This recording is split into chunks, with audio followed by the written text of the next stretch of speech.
Jadi kita jemput seorang otoriti tinggilah, politik Malaysia, terutamanya politik Sabah, wartawan dan kolumnis politik Malaysia yang bersama dengan The Star, kini sebagai senior news editor Star Media Group, iaitu tidak lain tidak bukan saudara Philip Golingan. Philip, how are you? Okay, very good, and thanks for inviting orang Sabah. Bagus juga orang Melaya ni, bagi chance sama kami. Philip, you are the top of my list. Philip, you are the top of my list because you are a fellow botak brother. Bersama. So bagi suara untuk Sabah, boleh bah kan? Ya, boleh bah. Okey Philip, dah dengar sedikit sebanyak ulasan Kian Ming dengan saya, ulasan orang Melaya macam Philip kata tadi. Apa pandangan Philip tentang rumusan yang kita beri? Of course, kita belum lagi mengupas isu UMNO, Barisan Nasional, isu Bukit dan sebagainya. Tetapi sebagai permulaan, how do we do? Okay, very good. As I bagi B+ lah for orang Malaya yang usually they don't know anything about Sabah politics. That's why they lost, I think, almost. They only won what? National Party hanya menang 10 kursi lebih-lebih kan? Lebih kurang lah. So far not bad.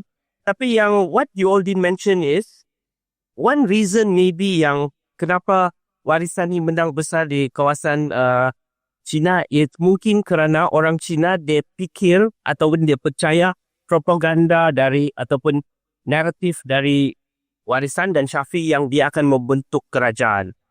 So semangat tu dia nak kerajaan Sabah yang macam ori. So most of the Chinese dia bagi chance. Kita tengok semua kerusi tu semua kerusi urban. Tapi yang the thing is yang Chinese di urban area tu dia hanya dengar yang bubble tu di kawasan bandar. Tapi bila like for me, when I listen to the bubble outside, most Warisan was going to lose 3 kerajaan seats, that is Moyog, Limbahau and Malala, which they used to win. And then those seats that they used to win, like KJ used the word flip, they got flipped in Muslim seats. So that's one factor that the Chinese who people say were very clever in terms of voting for Warisan, they did factor in that one. Tapi Philip, macam mana Warisan boleh jual naratif yang dia boleh bentukkan kerajaan? Sebab satu Sabah tahu bahawa the only way yang Syafiq boleh bentuk kerajaan adalah dalam keadaan Warisan boleh dengan Warisan saja mendapat 37 kerusi. Sebab mungkin pendengar dan penonton di Semenanjung tak berapa tahulah tentang perkara ni, tetapi Bukit ni Istana Kinabalu, Tun Musa Aman, of course he will never have sworn in Syafiq dalam keadaan hung assembly. So the only way Syafiq akan dapat menjadi ketua menteri dan menubuhkan kerajaan adalah sekiranya Warisan menang 37. And perkara ataupun keadaan tersebut sangat-sangat unlikely. Most Sabahan knew that he cannot get 37. Okay. But the Sabahans who voted for Warisan, they believe in this narrative. The narrative ni simplistic. I think Ong Kian Ming, when you listen to it, you know. Their narrative is, we won 29 seats in the last election. You tambah another 9, tambah another 8. We got 37 plus. Technically, we are going to win 40. Dan kita akan tubuhkan kerajaan tu. So, dia punya narrative tu, dia percaya. So, yeah. So Philip, you think that the urban voters in KK, in Sandakan, to a lesser extent Tawau, mereka percayai naratif yang diberi oleh Syafiq Abdal? Ataupun ada isu yang lain seperti apa yang saya kata tadi tentang isu Albert Day dan sebagainya? Which is more important in the whole scheme of things? Okay, I think the narrative tu penting. And actually when you look at it also, many friends from KL, banyak yang panggil, Warisan sudah menang. So it's actually the echo coming from the state capital, which is Kota Kinabalu. But why, you're talking about why DAP lost kan? Kenapa yang so? Yeah. Di kawasan bandar. You giving me 2 days to explain ke ataupun just 2 minutes? Ringkas. Yeah. Okay, number one is that one. Then the other one also is, when you look at it, I use the word arrogant. Tadi ada pakai arrogant kan? So Kian Ming, maybe I just explain a bit how how arrogance was shown. For example, Anthony Locke, he won Benedict for leaving the cabinet and etc. But for Sabahan, Iwan Benedict represent 40%, the demand for 40%. So Anthony Locke, by whacking Iwan, the president of APO, he was actually attacking Sabahans. So that is the level of arrogance. Okay, just for fun, I know you give me a few minutes. Then I thought also the billboards of DAP was very expensive. It's unlike yang dulu-dulu yang simple je and everything. So voters pun fikir, yang billboard ni siapa yang akan bayar selepas menang.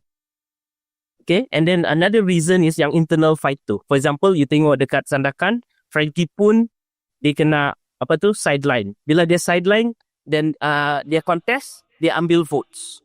Dia keluar parti DAP dan join Warisan. Yeah. Dia join parti KDM. He got the second highest dekat Tanjung Papat. DAP Tanjung Papat. Ya, betul. Ya, KDM. Ya. And then maybe the last two lah. The other one also, there is an element of KL versus Sabah. And it's not that they don't love KL, but they love Sabah more. So they vote for Parti Warisan. Last is, DAP ni is not seen as fighting for Sabah rights. Philip, saya nak beralih kepada GRS. Of course, GRS dapat sokongan daripada UPKO, dapat sokongan daripada Bebas, kemudian dapat sokongan daripada STAR, dapat sokongan daripada BN untuk sekarang ini menubuhkan kerajaan. Adakah Philip menjangkakan GRS akan dapat 29? Itu yang pertama. Dan adakah Philip sebelum keputusan pilihan raya menjangkakan bahawa tadi Kian Meng ada sentuh sikit tentang skandal Albert Tay, tetapi nampak macam Albert Tay punya isu ni tak ada kesan kepada JRS, sedangkan ramai je yang pemimpin JRS yang dikaitkan dengan Albert Tay. Okay, that question senang je. For example is corruption is an urban issue. In rural area, this is how they see corruption. Sama juga itu YB itu pun sama juga, yang satu YB pun sama juga. So for them they see most people as corrupt. And then the corrupt one are the one that are Santa Claus. Okay? So it's an urban issue. So definitely, whether GRS is contesting in technically semi-urban or rural areas. So that is not a big issue for them. The big issue is bread and butter, which is important for them. So yang terkena tempias with Albert Tay, his lawan tetap lawan thing, is in the urban seat, which is coincidentally GRS did not contest in macam lebih kurang any of the urban seats. I suppose the most urban would be where I went lah, which is Tanjung Kramat. Shah Hilmi punya kerusi dulu. Sekarang ni Shah Alfi, adik dia bertanding dekat Putatan. It's relatively urban lah. That's but anyway, JRS still won there. Yeah. Yes. Yeah. So Philip, saya nak tanya, adakah kenapa percubaan BN dan Warisan untuk membentuk kerajaan di Sabah tu gagal? Did they try to form a government, and if so, why did they fail? Okay, answer first. First of all, it's actually simple maths. Once you know the maths, you will know who will form the government. So I think around 10 o'clock, unofficial results, I think JRS knew already. They got 29, Bebas 5, and then they know that these Bebas are actually GRS Bebas. Although Bebas who fight GRS, for example, went against Mandikar. And then UPKO, they knew that they got a poll free and PH1. Once you have that number, it's technically 38. And then that's why CM pakai baju Melayu and then Malaysian. And then it's not that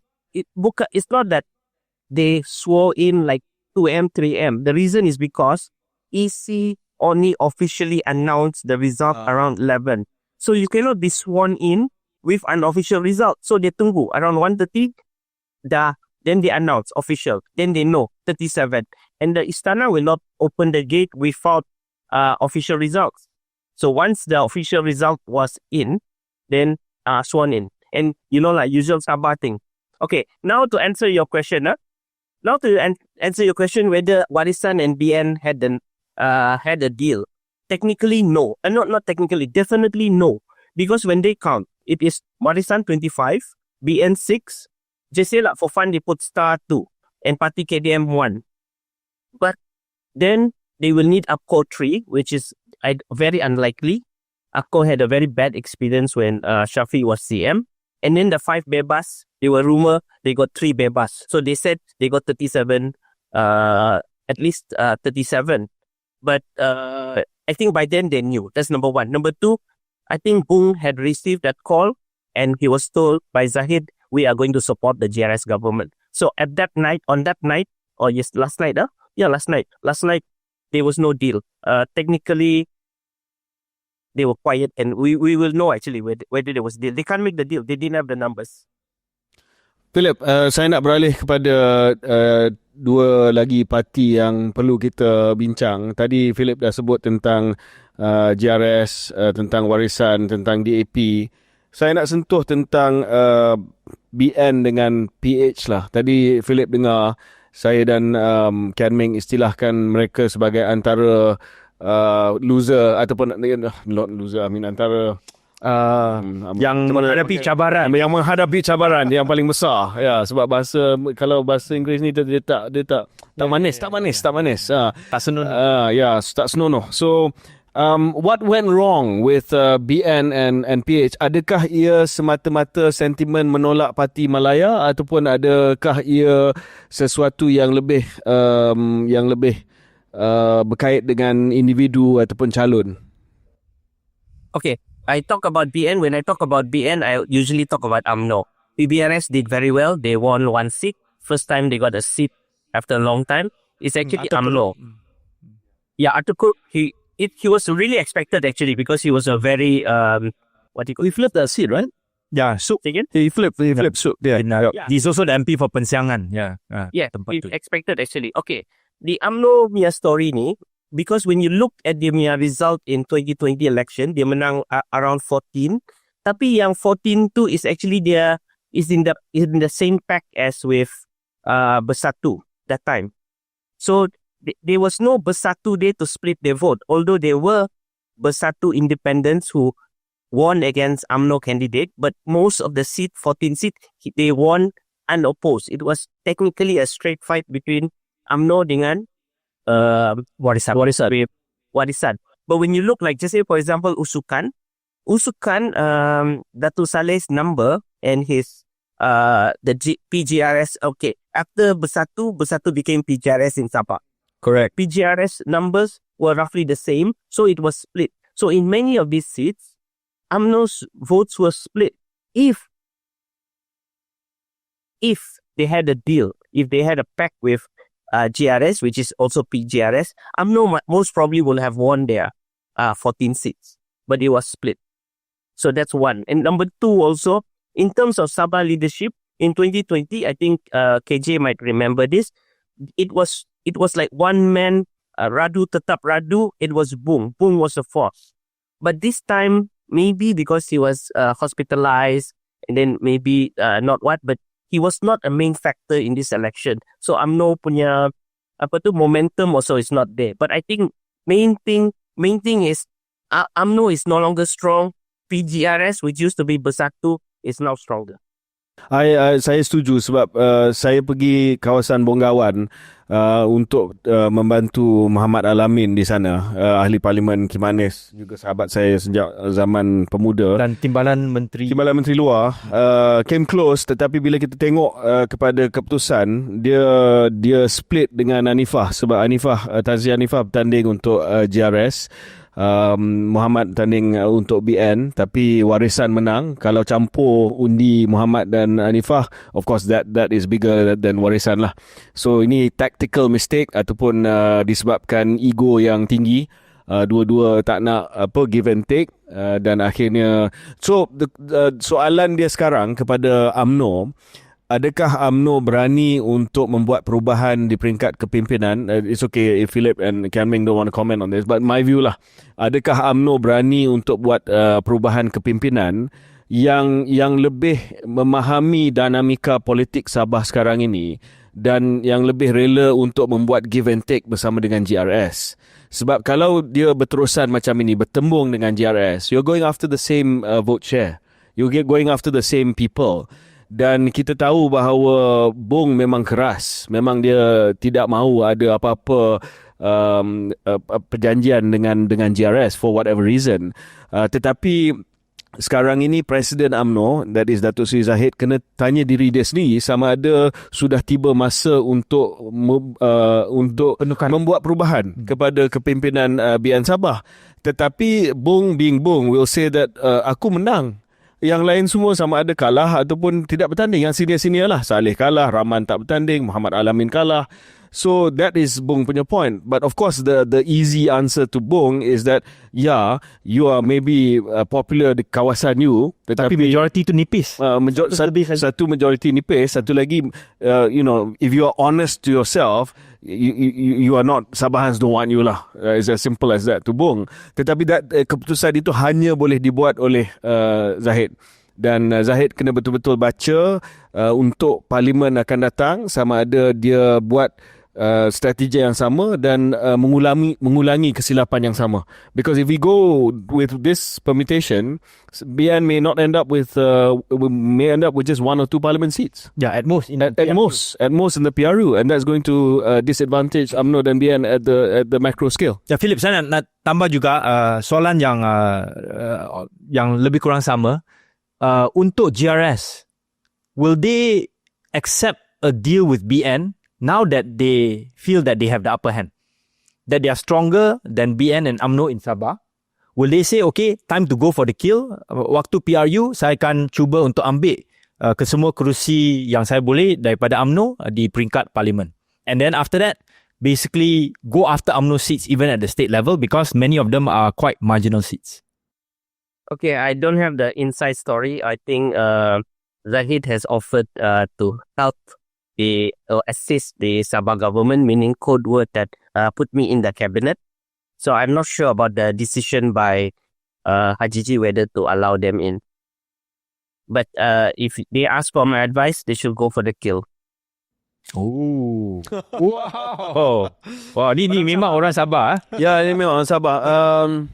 Ini soalan menarik, Philip. Sama ada UMNO dan Barisan Nasional masih lagi ada masa depan dekat Sabah. Fundamentally this it boils down to that question lah.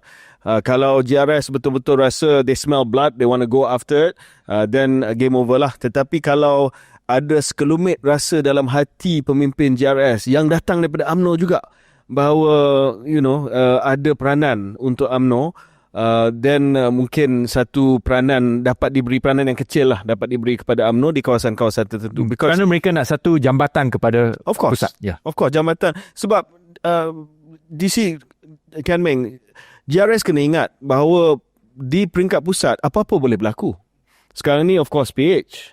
Tetapi dalam keadaan BN pula tiba-tiba dan you went for the kill and killed us all in Sabah, we're going to remember that. I mean they are going to remember that. Okay. So maybe Hajiji akan fikir 2-3 kali sebelum dia betul-betul pancung habis Barisan Nasional. Sebab Barisan Nasional satu ketika nanti mungkin akan timbul balik di peringkat pusat.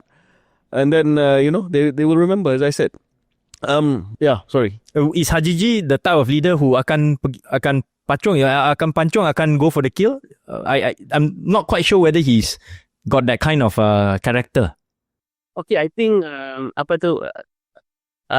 PM call him, what is it? A master, silat master. So I think you won't know this move. Because the thing about Hajiji is, when you look at it, actually most people thought that he has lost this election, isn't it? He may have reception, he's not going to become PM, kan? But Hajiji ni is like a payau. Payau in Sabah is a deer. Dia makin menunduk, dia makin menunduk. So I think he did tanduk. And then that 5 yang lima bebas tu is also one of the tandukan. Dia punya orang lah. Itu pandangan yang sangat-sangat menarik, Philip, sebab daripada ramai tokoh politik yang saya kenal dan saya pernah kerja bersama dengan mereka, I have to say Hajiji has the best poker face, man. You can't don't know what he's thinking. Sometimes kadang-kadang I fikir juga, dia ni, he's a nice guy. Dia ni very slow, not saying much, Maybe doesn't have a view about anything, but he clearly does. Not like Shafi. I think show cuts a bit more. Of course. Shafi, of course. Bung, saya rasa Bung radu tak radu. I mean, can I just say something? That's the most trash slogan I've ever heard in an election, all right? What is that? I mean, okay. Philip, PH, apa masa depan PhD? So, for context, Philip, I went to Sindumin dan saya juga pergi ke Melalap, dua-dua ni anak buah saya. Hafiz came very close, 300 votes. He won the first count, recount dia kalah. I was told Kedayan punya factor, maybe, because dia Brunei, dia bukan Kedayan, and some of that PDM went against him. I went for Jamawi. Thankfully, sebab banyak penjuru, he made it. Kita risau sebab Peter's daughter, anak Peter Anthony, bertanding lawan dia. Tetapi Jamawi ni, he's very slow and steady guy, but gets the job done in the end. So I was very happy. Tetapi apa message kepada PH di mana the only seat, kerusi tunggal yang dimenang oleh PH adalah calon yang diorang sebut sebagai calon pinjaman, naturalisasi. Pemain naturalisasi daripada UMNO JRS dan sekarang ni kepada PH. Oh yeah, I was about to say that actually. So bila you tengok kan kerusi macam Sindumin, it is import, and then Jamawi, and then almost many of their seats are import actually, to lead, etc. So yang the locals, just say the Sabahat, the original PKR leaders in Sabah, they feel slighted and sidelined. And then knowing that, they lost in their traditional seat, which was quite expected, that is Api-Api and Inanam.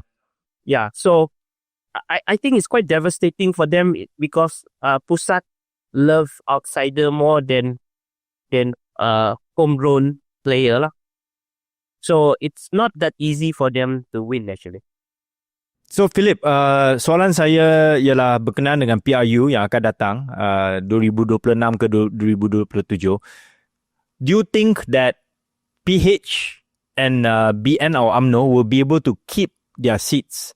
So for example, untuk DAP, Sandakan dan KK, untuk PKR, kalau tak silap, Sepangga, dan untuk BN, Putatan, Kimanis, Beaufort, Libaran, Kinabatangan dan juga Kalabakan. Okay, we just go through DAP seat lah, lagi senang kan.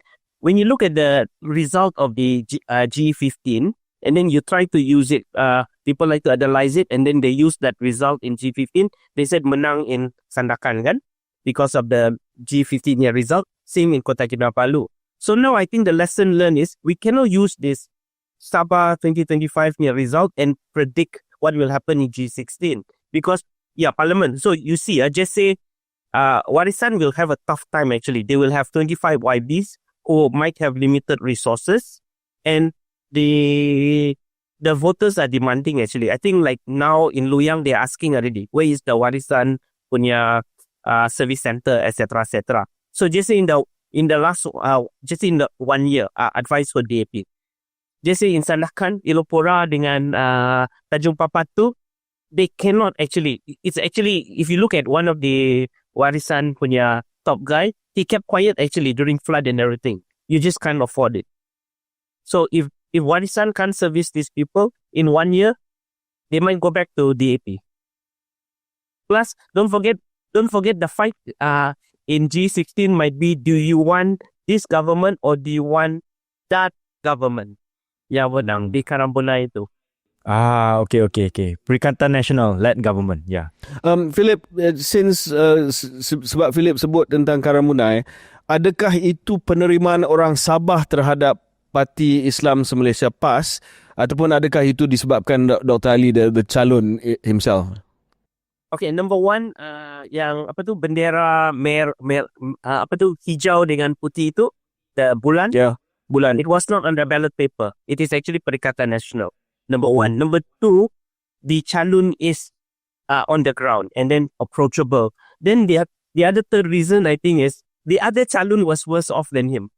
Plus they were splitting each other. So I don't really think it's a PAS victory. Yes, he is from PAS, but I don't think it's a PAS victory. Ya. Tetapi bottom line is PAS dah bertapak di Sabah lah. And now if they use it smartly, they can expand dia punya pengaruh di Sabah.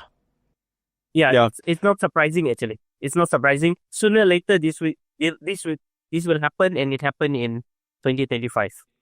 Philip, apa sebab kita belum lagi bincang tentang pengundi based on communities? Apa the mood and the pilihan KDM this time around, kerajaan community this time? Okay, when you look at Dr. Jeffrey, the fact that they left and became solo, they thought that they will win 25 of the just say KDM seat. Tapi it didn't happen. He only won 2. So it was rather simplistic to think that when we leave and go solo, the KDM community will follow you. This is party star lah. Party star. Yeah. Star. Yeah. So they went from 6 seats to 2 seats. Yes. And then it's there's many reasons actually. First, maybe haphazard campaigning, and then bad decision in terms of candidate, and then the funding factors. So you cannot see it like a sentiment actually. Memang there is the anti, and then knowing that their rivals are also good Sabahan KDM parties.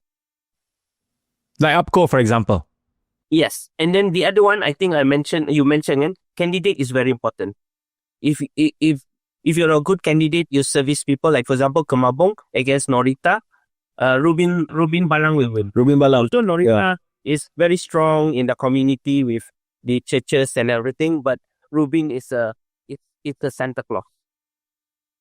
But Norita did quite well. Even though she wasn't very well funded, she still managed to get about 4,000 of her votes. Lebih kurang 25% daripada jumlah undi. I think it's a good showing. Yeah. Agree? Yes, agree. Yeah. Philip, nak tanya sikit tentang peralihan generasi. Ada banyak nama-nama yang jadi calon yang boleh dikatakan daripada generasi-generasi sebelum inilah. Of course, the poster boy of the old generation was Tan Sri Pandika Amin Mulia. Adakah kekalahan beliau satu signal for the older generation to be a bit more self-aware bila dia nak offer diri dia sebagai calon yang boleh menang? Sama juga Tan Sri Anifah Aman di Bonggawan. Dan mungkin juga Saleh, maybe Saleh. Saleh slightly younger, but yeah, he's been around for ages. Okay, for me, no, because we take macam just say Dr. Jeffrey. I think Dr. Jeffrey is one of the oldest there. I think getting closer to 70 or 80. So I think it's not the dinosaur factor. I think more on personality. For example, Pandikar is the way he, for example ni, he said, yang sokong dari seberang tu adalah pengkhianat. And then he remained with the pengkhianat, which subjective, huh? And then I think like Tan Sri Anifah also maybe is actually a really good leader, but maybe he was spending less time on the ground. And then maybe for Dato' Saleh is he just got split with the PGRS vote, and Munira, the word we use is sisip. Sisip is she went through. Slip through. Yeah, slip through. So it's not really sometimes the age. But you look at credit as I think credit has got to be given to Munira. She's also juga adalah MP ahli parlimen untuk Kota Belud. I think she works very hard on the ground, quite well and quite she's a giant killer now. I mean, she's taken Rahman's scalp. She's taken Saleh's scalp. Yeah, that's impressive. Yeah. So I hope she gets a position in the state. Yeah. Philip, since she won't get because she's with WARISAN. She's WARISAN. Oh, sorry. Yeah, sorry. Yeah. Philip, since kita dah cakap tentang state cabinet ni, apa yang perlu kita tahu tentang pembentukan kabinet? What are we looking out for in terms of dividing the spoils of war?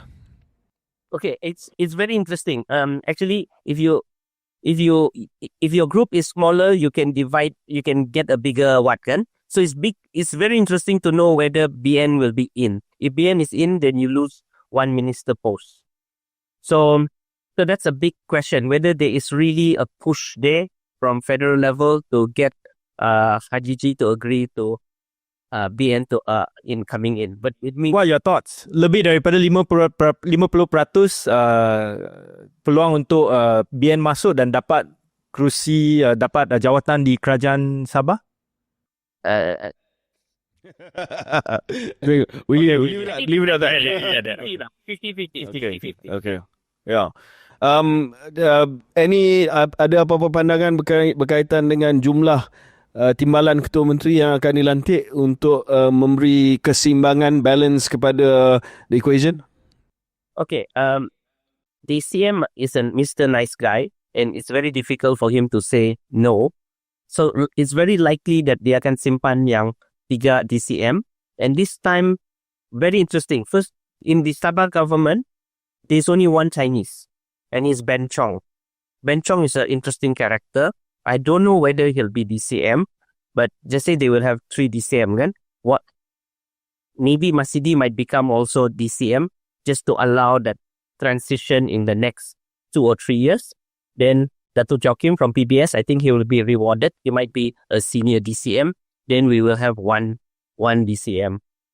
And then Yeah, just for context, I think the Ben Chong you're mentioning is the adun for Tanjung Kapo in Kudat, kan?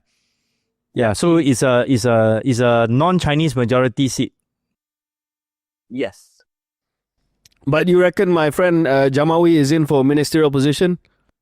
Interesting kan? Kalau ada phone call from seberang, maybe. Dia satu-satunya wakil daripada harapan kena bagi muka lah. And maybe one last thing from me. Philip. Harapan lah TV kami ni sudah. So is anyone from UPCO going to come back into cabinet at the federal level after the cabinet Sorry, reshuffle? I forgot. The maybe possible another DCM, possible DCM might be Dato' Iwan. Iwan. Yeah. Because so he has been So maybe Madios may come back as a minister? That's the thing, and I don't think UPCO with 3 seats can get 2 minister. No, minister at the federal level. Kian Meng means DCM and then one minister, the cabinet, federal cabinet. Technically no, because I think they left Pakatan Harapan. So I don't think I don't think PM is back. Okay. Philip, last one from me. Tadi Philip dah bagi bayangan sedikit. Masa saya di Sabah, perkara ini pun saya dengar. Because apparently Tuan punya badan sendiri pernah cakap bahawa dia tidak berhasrat untuk berkhidmat selama sepenuh penggal ini. And of course, saya maksudkan Datuk Seri Panglima Haji G. Dan beliau telah menyatakan bahawa ini adalah swan song. He wants to go out on a high, menang dan menyediakan peralihan dalam tempoh masa penggal DUN yang baru ini. Are you hearing the same? And if so, adakah peralihan itu akan pergi kepada generasi yang lebih muda ataupun peralihan itu akan pergi kepada the obvious candidate lah, which is Datuk Seri Masidi? Okay, I think it's known among the circle that I think CM has said that he will step down earlier for a smooth transition. Maybe that's 2 years or 3 years. And at the moment, the likely person is Masidi. But Masidi is older than Haji G, yeah? So that's interesting. And then when you look at the pelapis, they have interesting people. Ada juga interesting people that is that might bring Sabah forward. Yeah, and you think that Datuk Seri Haji G akan menguji, will be testing some of these younger guys over the next 2-3 years sebagai menteri dan sebagainya? Because if I was him, I'd be doing that, bagi jawatan, tengok how they do, because they are probably young still, not as much experience as the likes of Masidi, tapi nak tengoklah sama ada dia boleh buat. Because ada juga yang saya nampak CM material tetapi mereka sedang berada di federal. Contoh Armizan, Shah Hilmi sendiri yang pernah menjadi DCM.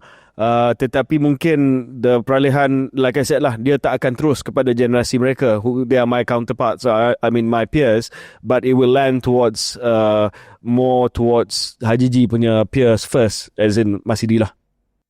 But yeah, that's the thing. You mentioned Armizan. Armizan is also seen as, but the more we talk about this, it will be bad for Armizan. So if you like Armizan, don't talk.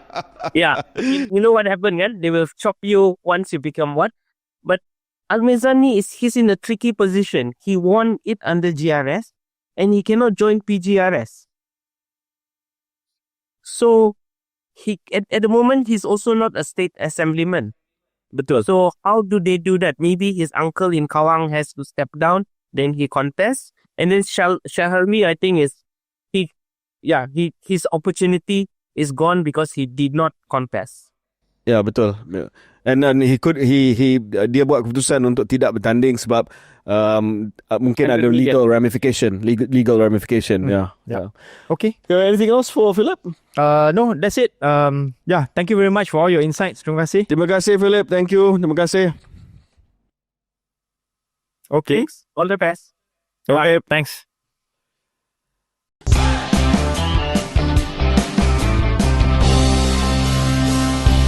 Selamat kembali ke episod 181 khas Perbincangkan Pilihan Raya Negeri Sabah. Kita dah selesai 2 segmen. Segmen pertama kita bincang top level numbers. Segmen kedua kita bersama dengan senior journalist Philip Golinggai. Sekarang ni kita segmen terakhir, kita nak wrap up the show. Ya, Ken Ming ada soalan untuk saya. Ya, sebelum kepada peringkat yang terakhir, saya nak tanya KJ dari segi peribadi. What is your calculus or consideration bila ada orang ajak pergi kempen di Sabah, nak pergi ke kerusi mana? Kerana apabila saya perhatikan IG KJ, ada pergi ke kerusi seperti N9 Tempasuk, Muhammad Asad bin Bistari, sebelum ni UMNO, sekarang menang di bawah GRS. N24 Tanjung Keramat, Muhammad Arsyad bin Bistari, sebelum ni UMNO juga. Tanjung Keramat is No Alfi. No Alfi, okay. Ya, juga menang di bawah GRS, melalap tadi dah bincang Bonggawan, Sindumin. So Bonggawan, Sindumin tak menang. So how do you make the calculus nak pergi ke kerusi mana? Saya pergi ke 5 tempat dan semua 5 tempat ini ada calon ataupun ada orang yang rapat dengan saya. Bukan sekadar kenalan politik, tetapi sahabat saya, my personal friend lah, like you. I wouldn't say you are a political acquaintance. I would say that you are a personal friend. So saya So saya masih lagi tidak ada parti. So saya bebas untuk pergi. Unfortunately, parti lain sama ada tak ada calon yang saya kenal ataupun tak jemput saya. Tetapi mereka semua jemput saya. Okay, let's talk about Hafiz. Hafiz saya pergi. Saya kenal Hafiz sejak dia umur 13 tahun. And later he became my Ketua Pemuda Negeri Sabah, Hafiz Tun Musa. Saya sekolah asrama bersama dengan beliau. So I've known him for a long time. That's why I went. And he needed help in Sindumin. Dia kalah akhirnya 300 undi saja. Very close. So saya pergi sebab itu. Lepas tu saya pergi Malalap, tempat Jamawi. Sebab Jamawi ketua penerangan saya. Ketua penerangan pemuda UMNO saya waktu saya ketua pemuda. So I know that he can work. And he has lost in Parliament Tanam. He has lost in Malalap before. He only won once di Kemabong. So, but dia daripada Malalap, and he was desperate for this last chance lah. So I really wanted to go and do whatever lah. I don't know if I had any effect, ada kesan ke tidak, saya tak tahu. But I helped him. Lepas itu saya pergi Bonggawan. That was a tough one sebab Muhammad Alamin lawan dengan Tan Sri Hanifah. I also know Tan Sri Hanifah. I also know Firdaus, his son, is very good friends of mine. Tetapi Muhammad Alamin asked me to go. Mo is a very good friend. Dan saya pun ingat kalau saya tak pergi Barisan Nasional, saya dah pergi 2 Pakatan Harapan. If I tak pergi langsung Barisan Nasional, akan ada masalah sikit. The next day saya pergi ke Tempasuk, tempat Datuk Arsyad penyandang. You know, Ken Meng, sejak saya dibuang daripada politik, ramai yang dah tak layan saya. Tetapi setiap kali saya pergi Sabah, sejak 2-3 tahun yang lepas ni, Arsyad is always there. So, I thought I should be there with him lah. And then, Tanjung Keramat, Shah Alfi, saya tak kenal sangat, tetapi his brother, Shah Helmi, former DCM and current Ahli Parlimen Pertatan, is one of my best Sabah friends. So, I went for him and of course for his brother lah. So, 3 daripada 5 tu menang. Saya kata ratio tu agak baik lah. 60%. Better than BN. Better than PH. Yeah, so that was the calculus. So dan bila saya tengok jawapan daripada Datuk Seri Zahid, press pun cuba cucuk dia lah. Okay, dia datang kempen untuk BN tapi kempen untuk GRS dan PH juga.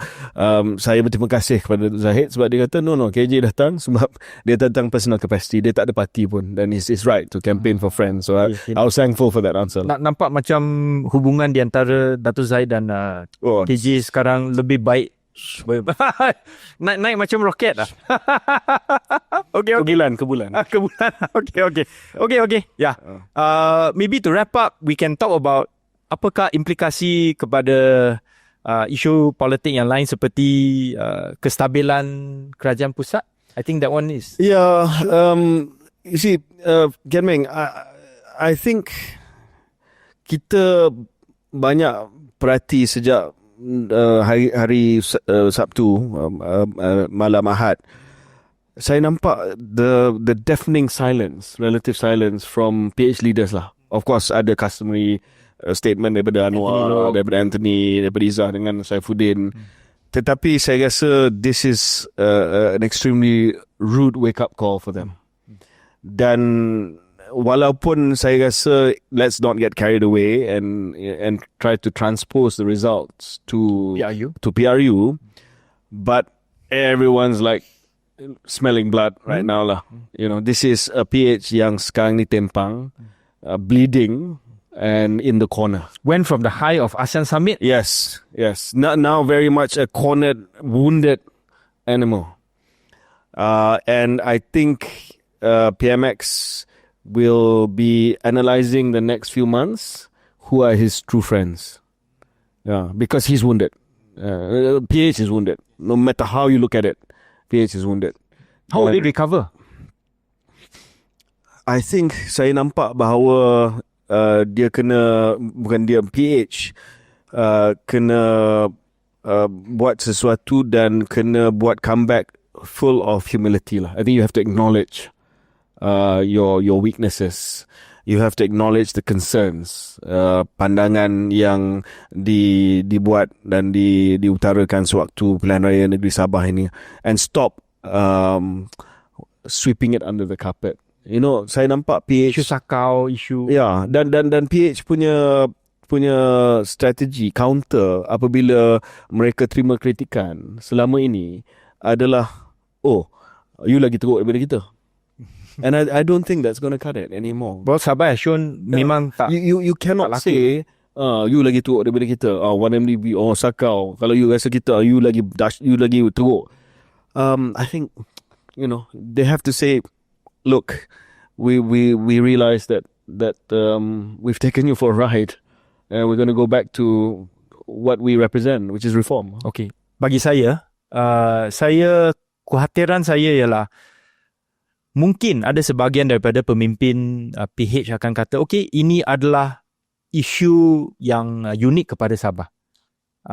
Jadi mungkin di Semenanjung ni kita masih ada ruang lagi untuk buat apa yang kita telah buat. Mungkin rekod kita semenjak 3 tahun ni adalah mencukupi untuk kita pergi berkempen tahun 2026 ataupun more likely 2027, maybe towards the end of the term.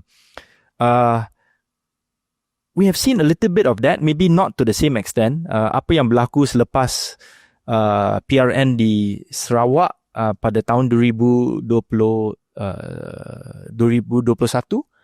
where, for example, DAP went from many seats to just 2 seats, and there was not enough self-reflection. Everything was okay, buat sama seperti yang sebelum ni.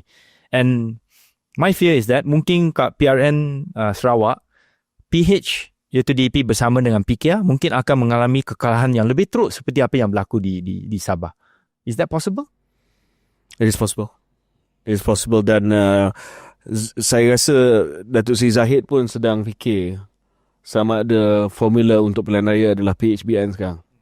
Saya rasa War Room UMNO Barisan Nasional sedang cuba menghadam dan mengupas angka-angka daripada sini dan cuba memikirkan apakah permutation yang terbaik untuk BN. Mungkin MSCA dan juga MIC pun ada sedikit. So yeah, sure. Dan I'm sure selepas ini, I'm sure PN is already knocking on the BN door. Wouldn't you think so? Yes. Wouldn't you think PN is knocking on the BN door saying that, if GRS teamed up dengan BN, we would have romped home already in Sabah. Imagine the same thing for PRU. Tapi untuk PN ni, siapa yang mengetuk pintu tu? Tan Sri Muhyiddin ke, ataupun Hamzah ke, ataupun Azmin, saya pun tak pasti macam tu. Itu soalan yang bagus. Tetapi buat masa ni, I don't think it matters who's knocking. Okay. But I think there's a knock. There's a knock lah. Mungkin ada beberapa orang yang ketuk masa lama. Yeah. Knock, who's there, right? Okay. Satu lagi soalan. What were Rafizi Ramli and Puak PKR yang mungkin tak begitu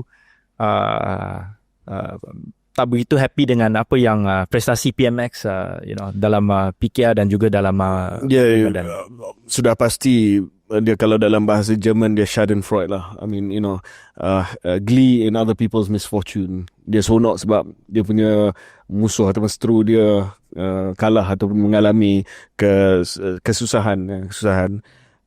But unless you are planning some sort of third wave thing dan meninggalkan keadilan, saya rasa you shouldn't be too happy with the situation lah, because this is ultimately kapal juga. So kena fikir soal sama ada ini akan menyebabkan satu reconciliation ataupun tidak. Okay, mungkin reconciliation akan berlaku, tetapi saya rasa we both know Rafizi quite well. Degil sikit. Is there a possibility whereby kalau Rafizi ataupun ahli parlimen sekarang yang close dengan dia seperti Wang Chen dan Rozia dan sebagainya, mereka tidak dibagi kerusi pada PRU kan yang akan datang ni, will they consider leaving and then contesting as a third force? Could be. Okay, interesting. Yang mungkin last kali saya nak tanya, adakah situasi yang berlaku di Sabah ni ada apa-apa efek berkenan dengan status KJ sebagai seorang yang bebas? Will it influence you in any way to explore different options moving forward? Macam tu lah. Macam ni lah Kiameng, saya tak boleh ignore apa yang berlaku dekat Sabah. Sebab Sabah ini memberi sedikit gambaran tentang mood rakyat, ya. Tetapi saya rasa ia hanya salah satu faktor untuk saya pertimbangkan my next steps lah. Yeah. Jadi you will also be observing the rombakan kabinet dengan teliti. Yeah, of course. Saya rasa hari ini episod ini akan terbit pada 1 bulan. Esok Zafrul dah kena keluar daripada MITI. 3rd of December, I think. Lusa hari Rabu dia akan keluar daripada MITI. So ada 4 kekosongan: ekonomi, alam sekitar, Iwan pembangunan pesawat, dan MITI. So saya rasa saya pandangan saya lah Kian Meng, saya rasa PMX tidak akan buat rombakan pengisian kosong. Dia akan buat rombakan yang dia akan ambil peluang ini untuk buat rombakan yang berskala medium lah. Mungkin ada juga menteri yang lain. Bukan hanya mengisi kekosongan, but I think he will shuffle the deck a bit. Any ideas in terms of kementerian yang lain yang mungkin I think you and I know one kementerian that pendidikan mungkin. The only thing is dengan pendidikan adalah siapa? Not just siapa, tetapi perkiraan politik. Sebab penyandangnya adalah ketua wanita keadilan.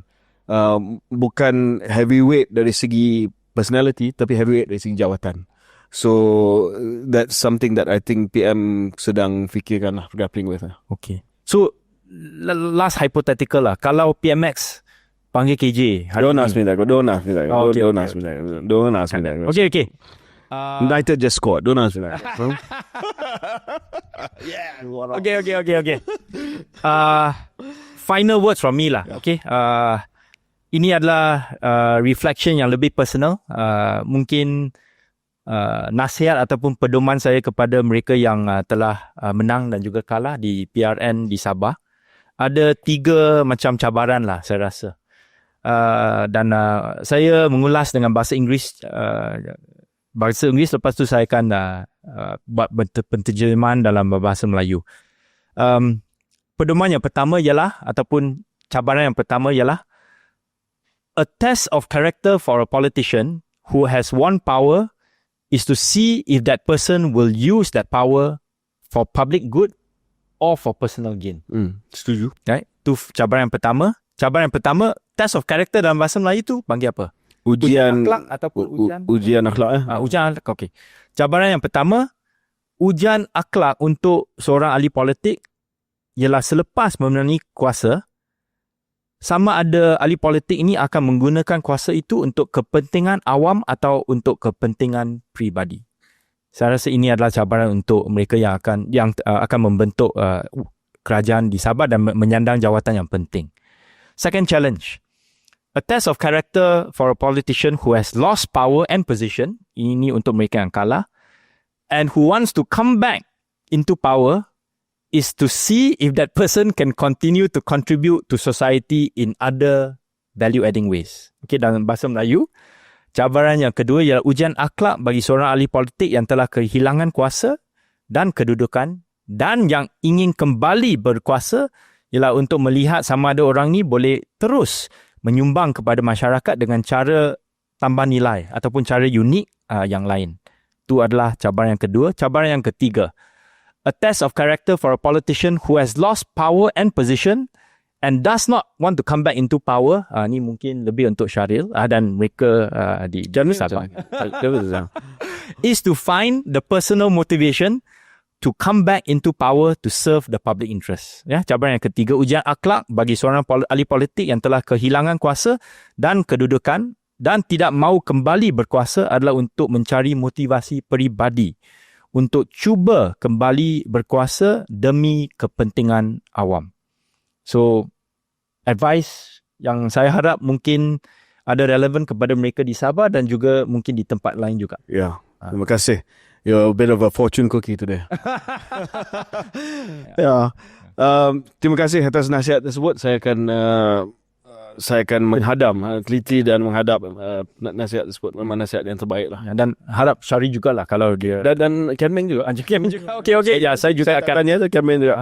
fikir nasihat saya sendiri. Saya nak mengakhiri episod ini dengan mengatakan satu benda.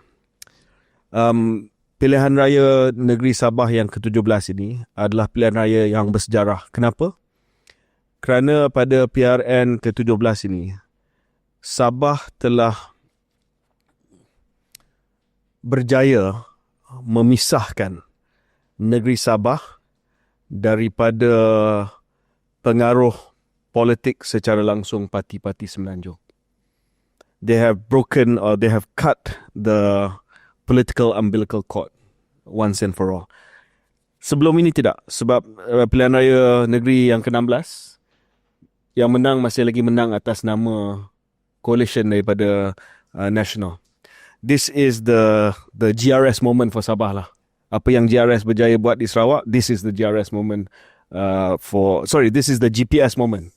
This is the GPS moment for Sabah. Apa yang GPS berjaya buat di Sarawak, this is the GPS moment for Sabah, in which both GRS and Warisan have cut the umbilical cord to say, okay, kita kawan, kita boleh bincang, tetapi kita tidak ikut rentak daripada mana-mana parti atau pemimpin daripada pusat.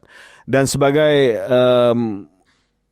orang daripada Semenanjung, saya tabik sebab you have made it plain, loud and clear. This is something that we must respect from now on.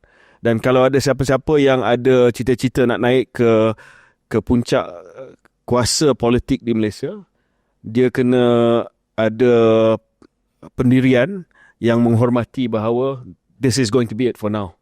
That Sabah and Sarawak have cut the umbilical cord. We will talk to you, but we will talk to you as equals. And you will talk to us as equal. Sorry, Philip's still around. He's yes, Philip. Sorry. Nak tambah sikit, Philip. Can I say something to what KJ said? Yep. If it's really a GPS moment, then this current government is a GRS Warisan government, meaning it has 60 plus seats and it's truly a local coalition. But at the moment, no, because GRS is half of it and the other side, the other local party is at the other side. So not really a GPS moment. Itu Fair saja. point, Philip. Fair point in a sense that GPS ada Monopoli. kesatuan monopoli yang lebih besar, tetapi a GPS moment in a sense that the message has been sent that it is about the local parties, dan maybe plant the seed for a bigger coalition between GRS and Warisan in the future apabila dah tak ada personal rivalry between all these individuals lah. I mean, that's what Sabahans can see now.